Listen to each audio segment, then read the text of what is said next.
नमस्कार, मैं हूं संजय शर्मा। आप देख रहे हैं 4PM न्यूज़ नेटवर्क।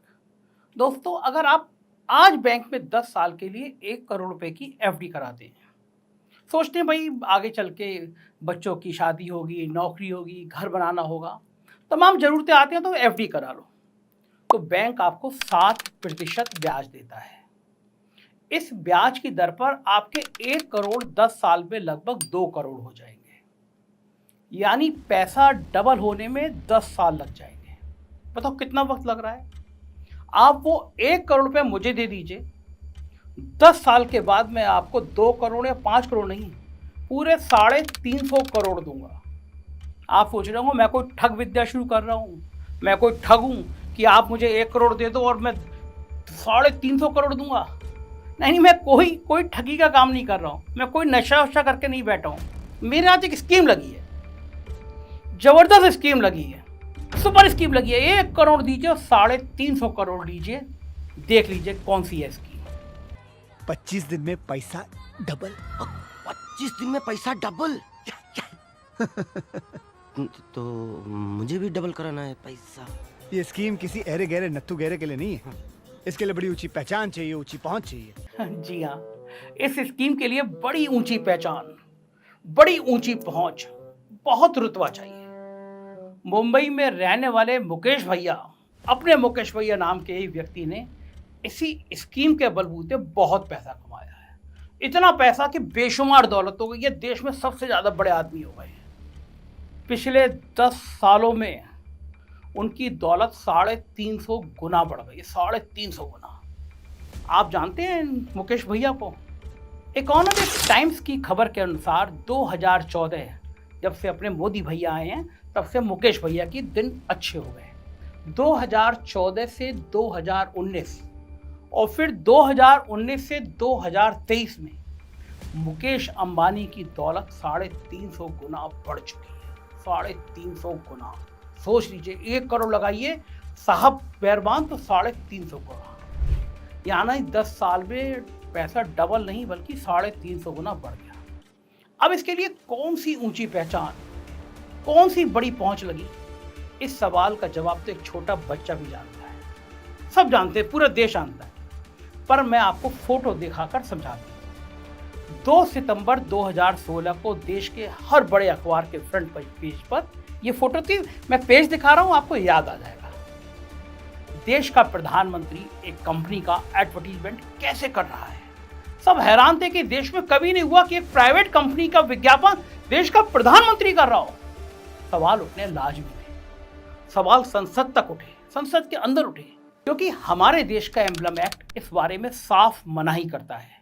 सेक्शन 3 के मुताबिक कहता है कि कोई भी इंसान बिना सरकार की रजामंदी के किसी भी सरकारी निशान या सरकारी इंसान का फोटो इस्तेमाल कर नहीं सकता। क्लियर लाइन है।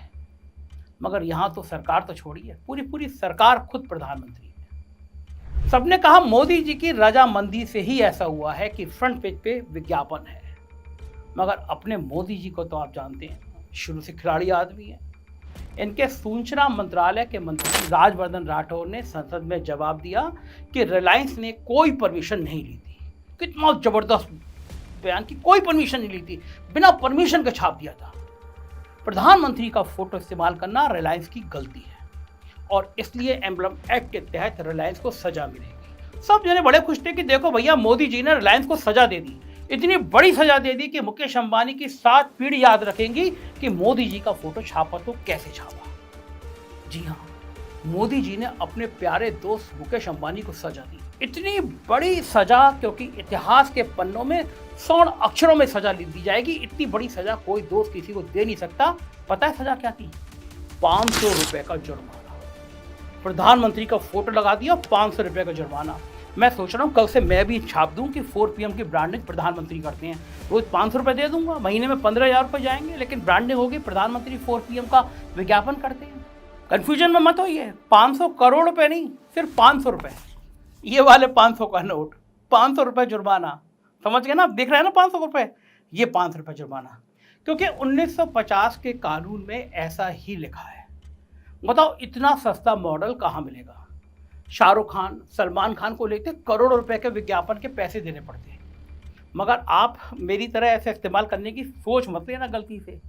ये स्कीम मोदी जी बस अपने दोस्तों को देते हैं। 2 महीने बाद नवंबर 2016 में पेटीएम ने भी मोदी जी को मॉडल के रूप में रख लिया अपने विज्ञापन के लिए। जब अपने देश का प्रधानमंत्री 500 रुपये में आ सकता है तो कौन नहीं कराए, हर आदमी करेगा। 500 रुपये की पेनल्टी तो है, दोस्तों के लिए 500 रुपये।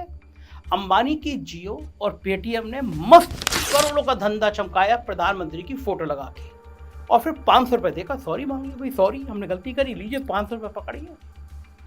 पेटीएम पर तो मोदी जी की कृपा एक ही बार हुई, डूब गया। मगर मुकेश अंबानी मोदी जी के खासम खास हैं, दिल से दिल का रिश्ता है।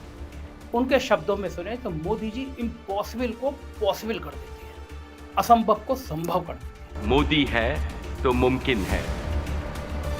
I tell them it means India's Prime Minister makes the impossible possible with his vision, determination and execution. सही कहा मुकेश भाई, मोदी जी का विजन, डिटर्मिनेशन और एग्जीक्यूशन को जरा गहराई से देखिए। एयरटेल, वोडाफोन, आइडिया जैसी बड़ी बड़ी और सालों पुरानी मोबाइल कंपनी बाजार में थी। फिर 2016 में अचानक रिलायंस जियो आता है और 1 और 2 से 3 साल के भीतर सबसे बड़ा बन जाता है। इसके लिए अंबानी जी और मोदी जी का एक बड़ा विजन, डिटर्मिनेशन और एग्जीक्यूशन चाहिए ही था। और क्या था वो विजन, आइए मैं आज आपको समझाता हूं, देखकर आपके होश उड़ जाएंगे। अखबार में मोदी जी का फोटो इस खेल की पहली चाल नहीं थी और ना ही आखिरी। खेल तो बहुत पहले से शुरू हो चुका था। मुकेश भाई के जियो ने तो टेस्टिंग फेस में ही सरकार के साथ अपनी दोस्ती के जलवे को बिखेरना शुरू कर दिया था। ट्राई सरकार की एजेंसी है जो टेलीकम्युनिकेशन का सारा काम देखती है। 2016 में ट्राई ने एयरटेल और वोडाफोन पर 3000 करोड़ का जुर्माना लगाने की सिफारिश टेलीकॉम डिपार्टमेंट को कर दी। 3000 करोड़ का जुर्माना क्यों?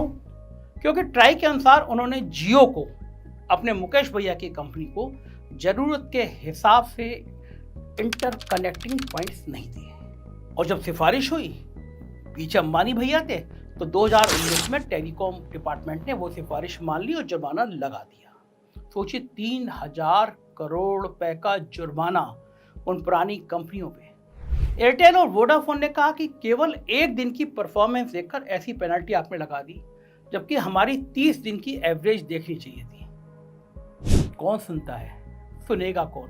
जब पीछे मुकेश अंबानी हो, मुकेश अंबानी के दोस्त खड़े हो, तो 3000 करोड़ की जुर्माना लगा दिया तो लगा दिया। आज 6 साल बाद भी केस चल रहा है। एयरटेल और वोडाफोन कोर्ट के धक्के खा रहे हैं और जियो कहां से कहां पहुंच चुका है। लेकिन जियो को बड़ा बनाने में अभी और मदद की जरूरत थी। आईयूसी यानी इंटरकनेक्शन यूजिंग चार्जेस, ये वो रकम होती है जो एक मोबाइल ऑपरेटर दूसरे से लेता है। जैसे एयरटेल के नंबर से जियो के नंबर पर फोन गया तो जियो को उस कॉल के लिए कुछ पैसा एयरटेल को देना होगा। 2006 में ये रकम एक कॉल के लिए 30 पैसे थी। ट्राई इसे धीरे धीरे घटा रहा था, लेकिन 2017 में इसे 20 पैसे से सीधे 14 पैसे कर दिया गया। ट्राई ने कहा, नए मोबाइल ऑपरेटर के लिए मार्केट में बड़े प्लेयर के सामने खड़े होने के लिए इसकी जरूरत है।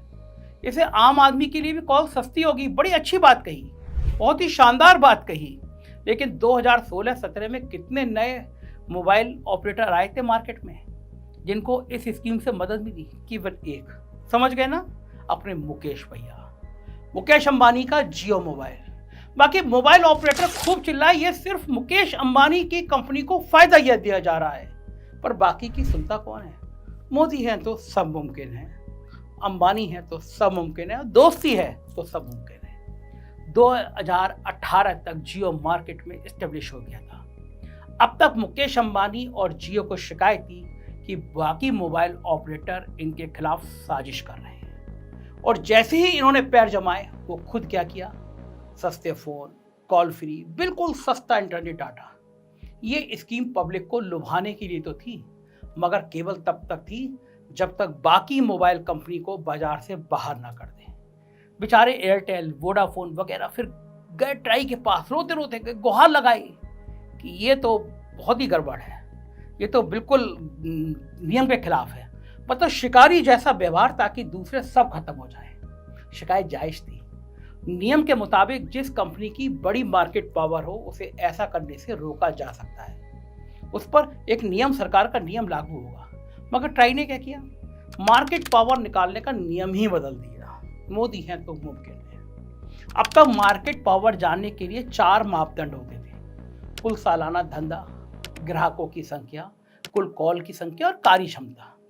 ट्राई ने इसमें से 2 मापदंड हटा दिए। कुल कॉल की संख्या और कार्य क्षमता को नियम से बाहर कर दिया और फैसला दिया कि रिलायंस जियो बहुत बड़ी कंपनी नहीं है और इसलिए इस पर प्रीडेटरी प्राइसिंग का कानून नहीं लगेगा। टेलीकॉम अथॉरिटी ने ट्राई के इन नए गलत नियमों को, प्राइसिंग को 2018 में हटा भी दिया। दिसंबर 2018 में नियम ही हटा दिए। तो क्या फिर रिलायंस जियो की कोई गलती निकली? क्या कोई जुर्माना हुआ? जी नहीं, बिल्कुल नहीं। 2023 में एक बार फिर ट्राई की नई जांच के आधार पर कहा कि जियो में सब ठीक है, मुकेश भैया की कंपनी है तो इस कंपनी में सब ठीक ठाक चल रहा है। जिसको चलना है, जिसको रहना, वो ऐसे ही चलाते रहो क्योंकि मोदी है तो मुमकिन है। देखा आपने मुकेश अंबानी की 4 चरणों की मेहनत। मैं आपको स्टेप बाय समझाता हूँ। स्टेप 1, अपने कॉम्पिटिटर पर पेनाल्टी लगवा दो, 3000 करोड़ की पेनाल्टी। स्टेप 2, फिर अपने विज्ञापन प्रधानमंत्री से करवाओ कि ट्राई के पिताजी भी, ट्राई के एमडी के चेयरमैन के पिताजी भी ना सोचे कि प्राइम मिनिस्टर जिसका विज्ञापन करता है तो हमारी हैसियत का। स्टेप 3, बिजनेस बढ़ाने का साजो सामान सस्ते में पाओ। और आखिर में स्टेप 4, बाकी कॉम्पिटिटर को खा जाओ और इस तरह बड़े बन जाओ, इतने बड़े कि आप सोच भी नहीं सकते। मुकेश अंबानी की पूरी जिंदगी की कमाई हुई दौलत 2014 तक 23.6 बिलियन डॉलर थी, लेकिन रिलायंस जियो का खेल रचकर अगले केवल 5 सालों में ये बढ़कर 51.4 बिलियन डॉलर हो गई। जितना पूरी जिंदगी में कमाया, 5 साल के अंदर उससे दुगने से भी ज़्यादा कमा लिया। मोदी हैं तो मुमकिन है। और दूसरी तरफ रिलायंस जियो के फ़ोन का हाल क्या है? सस्ते की वजह से जियो कनेक्शन ज़्यादातर लोगों के पास तो है, लेकिन एक अल्टरनेट नंबर की तरह से। आपको लोग कहते मिल जाएंगे मेरे पास 2 नंबर हैं, एक मेरा मेन नंबर और दूसरा जियो का नंबर।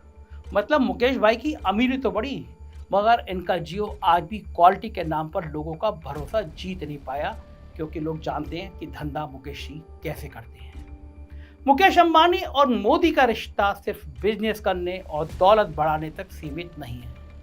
इतना होता तो मैं और आप सोच लेते कोई बात नहीं भाई, बड़े लोग बड़ी बात है। 30 बिलियन की तो 60 बनाए हैं, अपने पास तो 30 लाख भी नहीं है। लेकिन मुकेश अंबानी सिर्फ पैसा कमाने में विश्वास नहीं रखते, वो उसे उड़ाने में भी यकीन रखते हैं। इस कदर उड़ाते हैं कि आपके और हमारे जैसे गरीब और मिडिल क्लास की मजाक उड़ाते लगते हैं। अनंत अंबानी, उनके बेटे के पास 200 करोड़ रुपए की केवल घड़ियां हैं, 200 करोड़। नीता अंबानी 500 करोड़ रुपए का हार पहनती है, 500 करोड़ रुपए का हार। समझ गए ना आप? क्या शान है, क्या शौकत है, क्या जलवा है। अब कोई ये कहेगा कि भाई मेहनत से कमाया है, जहां मर्जी खर्च करें। जी नहीं, ये मेहनत का पैसा नहीं है। सिर्फ मेहनत का पैसा होता तो इस देश में लाखों अरबपति होते हैं, लेकिन ये अरबपति को 100-150 लोग क्यों हैं? क्योंकि इनकी ऊंची पहचान है, ऊंची पहुंच है। ये 5 साल में सेटिंग बिठाकर पैसे दुगने कर सकते हैं। और दूसरी ओर इनके यहाँ काम करने वाले आईटी इंजीनियर्स का क्या? उन्हें तो वर्क फॉर होम बोलकर परमानेंट गुलाम बना दिया गया है। इतने से भी अंबानी जी को सब्र नहीं है।